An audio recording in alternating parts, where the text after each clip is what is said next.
Hi Bear, it's just on TV, back with another video, and first of all, Merry Christmas to everyone, hope you had a good Christmas, and Rangers were in SPL action yesterday at home to Kilmarnock, where it finished Rangers 1, Kilmarnock 0, goal come from Alfredo Morelos, and the starting lineup for yesterday's game was McGregor and Nets, back four of Taverner, Goldson, Katic and Barisic, midfield three of Arfield, Jack and Kamara, up front Aribo, Defoe and Kent. And yeah, it was a kind of an interesting game in a way. It was more Rangers kind of attacking more, Kelly just basically sitting back. And yeah, there was a couple of chances, whether it be from Kamara having a couple of shots or balls going over, not being taken, whether it be a cross from Barisic to someone. There wasn't really much of attacking option. Rangers Defoe wasn't really getting much of the service, but Rangers seemed to be doing okay regardless. We're trying to get the ball going, and the referee McLean, I don't know what some of the things that he saw or thought were okay, some were ridiculous. I'll get to in the second half, but yeah, Rangers there was something that just didn't seem to be having that kind of click or way to get a goal. Second half, Rangers come out again, still struggling to get something, and sub comes not at the 70th minute, don't worry, 58th minute. Rangers bring Morelos on for Defoe, which you could see, I think it was something that was needed. And yeah, Rangers start to kind of get the ball going more, seem to be a bit more like there's a bit of a creativity or something getting the ball going. Kelly make a change, they bring Brophy on the 63rd minute. A minute later, Greg Stewart comes on for Scott Arfield, which I think 2 out of the 3 subs, which obviously I'll get to in a bit, were obvious. But to see Stewart come on, I suppose in a way it was a good shock compared to when you look at the bench. There was Davis, Edmondson, Flanagan, Follingham, Jones, Morelos and Stewart. So to me, the two that were possibly likely to come on would be Morelos, Davis for time. Obviously the third one was a bit unsure, maybe Jones for time as well, or minutes, or Stewart. So to see Stewart get on in the 64th minute was brilliant, and it was something kind of helped Rangers out, and I think it meant that Aribo could drop into midfield and you'd have Stewart, Morelos and Kent, and yeah, Rangers get the goal. Kamara gets the ball near the edge box, passes the ball across to Jack, who looks as if he's going to pass the ball to his right to Tav, but cuts it in to Aribo, who puts the ball straight across. And who else but El Buffalo, Alfredo Morelos, beats the Killer defence and puts the ball in the net to make it 1-0. And yeah, it was just what I think to get the goal, but to help that just made Rangers get the confidence to keep going more. There was I think it was a couple of minutes later, he got the ball, Morelos kind of tried to beat the keeper, but kind of fluffed it a bit. I think he was offside and no flag given. I think maybe about 5 minutes later he gets the ball straight to his left. Depending on who you are, some people I know would have probably said past him. I'm sure some people would have done, but I think in a way Morelos, being a goal scorer, if he'd scored would have been fine, because he missed. I think a lot of people were expecting him to pass, but it went on, and I think it was something like the 70th, between the 60th and 70th minute. We're talking about sending off. I know it's a bit off topic, but I know we're talking about sending offs. I know Cosgrove from Aberdeen, I think it was Thursday last week, or whenever they played Celtic anyway, and Cosgrove got sent off, which there wasn't much in it. It was, I think, if there was going to be a card, a yellow probably would have been more of a reasonable colour. I think red was ridiculous. I don't think there was much in it. And to hear that it didn't get, that obviously Aberdeen wanted it fast track, they wanted them, I think it was yesterday, to play, and SFA rejected it. But you look at the back same game, and Griffiths stamps out on, I don't know if it was McKenna or something, but, and according to Scott Sportscene, whatever one, on BBC anyway, said there's nothing in it, but yet they think, or a couple of them you probably know, said that Cosgrove's was, and I think this is what's strange about, I'm not saying all, but majority of the referees, that you have someone like Powell, and I even said to a couple of guys during when it happened, that take names off shirts, take colours off, badges off, whatever, and you saw that somewhere, regardless of who it is, 9 times out of 10 expect the supporters to probably say that it was a sending off. To go in is not the problem. To go in as a scissor challenge, to me, is at least, it's got to be a booking or sending off. And McLean gives nothing to Powell, which I think is ridiculous. Like I say, if I think it was on a Reebok Kilmarnock, but if that was either player that had their feet planted in that tackle happened, touch wood kind of thing, hopefully it wouldn't, they wouldn't have a long injury, they might not even be injured, but to see those types of challenges and to get away with it, I think is ridiculous. To not even get booked, absolutely a disgrace, and the fact that he managed to in a full 90 minutes as well is absolutely diabolical. But anyway, getting back on the game anyway, so Rangers kept going on the 78th minute, make the final change. Davis comes on for Kent, and Rangers see out the game. Overall, like I say, it was a bit of a strange game.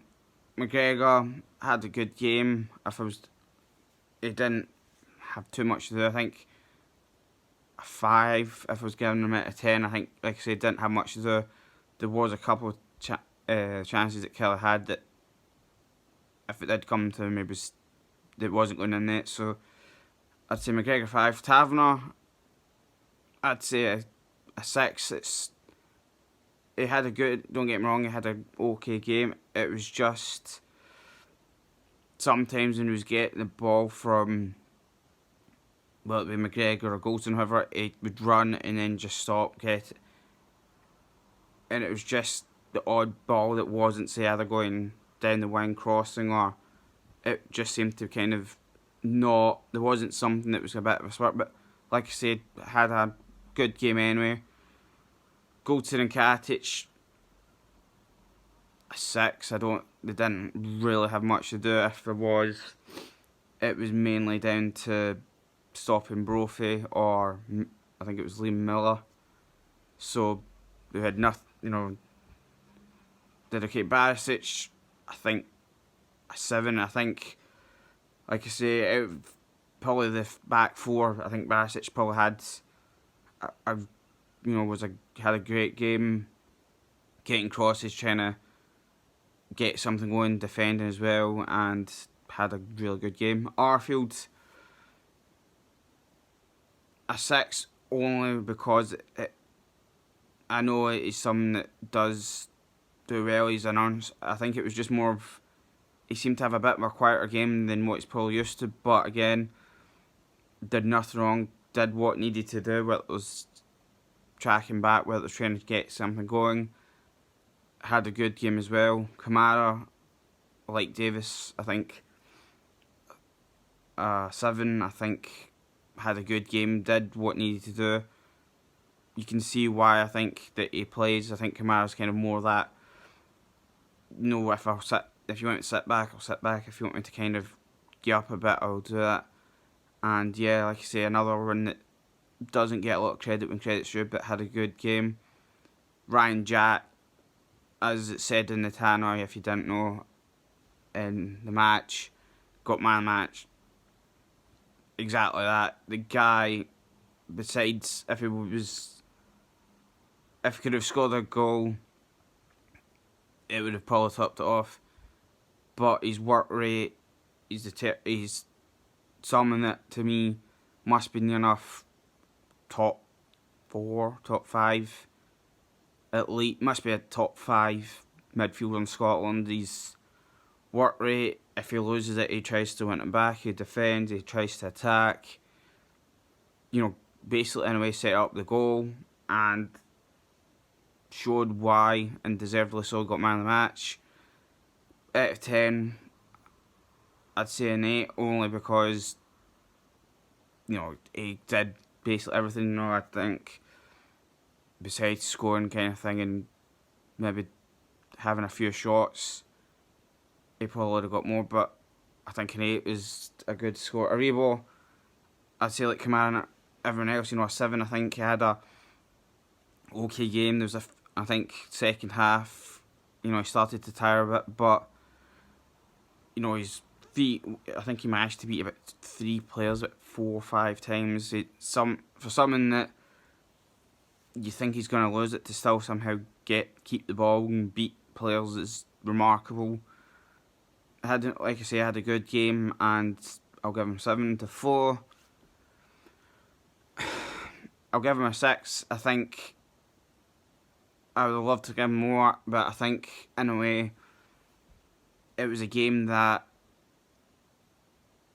when you're looking at Kelly's main back or centre backs, I think they're like 6 foot odd, so to give balls up in the air kind of thing was not the best. He had, he was trying to do, come to the wing, try and create, do something, but they didn't get the service that he needed, and he puts the shift in and he works hard, so I'll give him 6. Ken,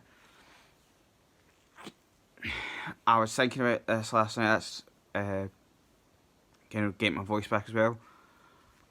It's I'm stuck. Part of me wants to say a 5 and part of me wants to say 6. I'll say a 5 only because he got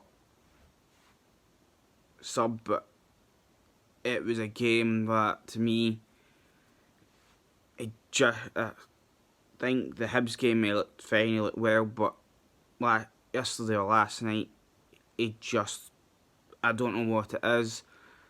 I know there has been some rumours going around that McAllister's told him that this £7 million price tag needs to be forgotten, but last night it looked as if he did okay in some bits, but about 7 or 8 times out of 10, he just looked lost, or he didn't really know what to do. What I don't get is that if he's meant to be from the formation that's played, he's meant to be kind of like a left winger, but sometimes what I don't get is why we'll drift into more, say, an attacking midfielder kind of position, or we'll play right wing, but you've got Aribo, you've got Arfield there as well, and when you look to the left, you basically got Basic and Kamara, and that's it. There's no one there. Obviously, the 4 would be, probably saying, look, I'm going to try and get in the box. If the ball goes in the box and I'm there, I'm going to try and go for it. But it just seems that yesterday especially, or last night, that Kent just seemed to be a bit lost. He didn't seem to be himself. And whether that was down to the game on Sunday, I don't know, but hopefully it is. But just didn't see himself, so I'll give him 6. Morelos, I'd say 7. To have got on enough on the 60th minute to only have half an hour, he absolutely looked like a guy that wanted to absolutely destroy Kilmarnock. He wanted to get the ball, he wanted to shoot, and it was that spark or that sub that just got the team going. It made them absolutely click and got them putting in the right service, not to Defoe but anyone, or passing, going to the right players, and it just seemed to kind of get Rangers going. Stewart, again, a 6. I think, like I said, out of the 3 subs, I think Morelos and Davis were the 2 likely. It was obviously interesting to see who would be the last, or the out of the 3 subs who would come in, and Stewart had a good game. Obviously not scoring, but he gave a lot of work rate. He was trying to move the Kelly defence, or kind of left back, centre back kind of defence about, and had an okay game. He was doing well, tracked back a couple of times, and to be a sub and kind of did what he did, it was something that he had an okay game. Davis, only because of time, I'll say a 5, but came on, had a couple of passing about, did a brilliant tackle. I think it was to Wilson or Dick or whoever, but put a tackle in, won the ball, and had a good game. And yeah, overall good game, and we see what happens on Sunday. I know that it's a game that will be very, very interesting. I know kind of pundits are saying, oh, it could be X in it, but to me, it's Rangers have had, what, 3-4 games since I think it was this time last year. They won at Ibrox, they lost at Celtic Park. So there's not, even the cup final, there's an idea, or there is a plan to kind of know how to beat them. There's nothing, I would say, hard. It's, the game that I look at is the 29th at Ibrox. It was a game that, regardless of score, every player worked their socks off. Every player made sure that they won the ball. They got the passing going. They got the pace. Put the ball in the net and won the game, and made sure that they were the best team. The cup game, obviously, there was a bit of ridiculous refereeing, but it's something that I think Rangers, on the day, if they can get the right team, they can beat Celtic, regardless of maybe 1-0, 2-0, whatever. They can beat them. It's nothing that they've not done, ages ago. They've done it recently, and if Gerrard can get the right players in, I think Rangers can win. I think it's going to probably be, I think the main positions will probably be midfield and attack. I think the defence will probably be 99% likely, or back 5 will be the same. I think it's the midfield of whether Arfield, Jack and Kamara will play, or maybe Rebo drops back. But I think probably it'll be the same midfield. I think up front will be more interesting. I think Morelos will probably start instead of the 4, but I think it's more of who's going to play up front. I think part of me would probably say Stewart, Morelos and Kent would probably be, for me, maybe the starting 11 for attack, but I don't know. But big thanks to everyone that's been watching. Who do you think was man of the match? Leave it in the comments. And big thanks to everyone that's been watching. If you're new or haven't, please support the channel. Hit the like button, hit the subscribe button. If you want, use the notification bell, just lets you know when there's new videos uploaded. And I will see you in the next video. Alright guys, I'm out.